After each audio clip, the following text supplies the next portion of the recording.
మాటి మాటికి ఇందులో గొడ్డు మాంసం కలిగింది, పంది కొవ్వు కలిసింది, చేప కొవ్వు కలిసిందని వెంకటేశ్వర స్వామి కదా. వెంకటేశ్వర స్వామి అంటే మనకు ఎవరికి గుర్తుండదు. ఫస్ట్ ఎప్పుడు చూసామో ఇప్పుడు కూడా వెంకటేశ్వర స్వామికి ఉన్నటువంటిది ప్రపంచంలో నాకు ఎక్కడా ఉండదు. ఆ రష్ నేను చూసాను, నార్త్ ఇండియన్స్ వచ్చి చూసి ఏంటిది రోజు కుంభమేళ ఇక్కడని. అంత జనం, అంత వెంకటేశ్వర స్వామి అంటే దాంట్లో అన్నిసార్లు అనకూడదు. అసలు నిజంగా జరిపిన వాళ్ళని శిక్షించడానికి ప్రయారిటీ ఇవ్వాలి. కానీ దీంట్లో నిన్న ఇంకో మాట అన్నాడు ఆయన, నాకు ఆశ్చర్యం వేసింది. ఇది అవినీతి కాదుట, హిందూ మతాన్ని నాశనం చేయటం కోసం పన్నిన కుట్రట. హిందూ మతం నాశనం అవటం, నాశనం ఎవడన్నా చేయగలడా దీన్ని? అది కుట్రండి. ఎవడ తప్పు చేశాడు వాడిని పట్టుకోవాలి. ఇంకా కెమికల్స్ అవి ఉన్నాయంటున్నారు. ఆ కెమికల్స్కి కూడా ఆయన ఇచ్చిన కంపారిజన్, మనం టాయిలెట్స్లో వాడే యాసిడ్లన్నీ తీసుకొచ్చి ఇందులో కలిపారని ఏదో రకంగా ప్రజల్లో ఒక ఎవర్షన్ పుట్టించాలి.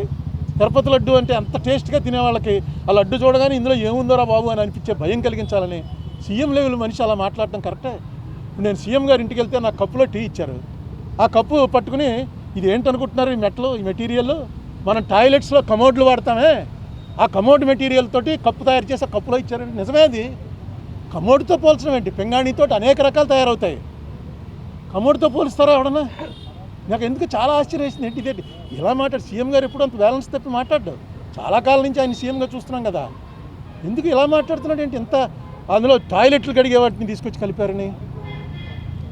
ఇది బ్లాస్ఫమీ అవుతుంది. బ్లాస్ఫమీ అంటే దైవద్రోహం. దయచేసి ఇలాంటి పనులు వద్దు. మీకు రాజకీయంగా ఖర్చు ఉంటే రాజకీయ ఖర్చు తీర్చుకోండి, కేసులు పెట్టండి, మీ చేతిలో పవర్ ఉంది.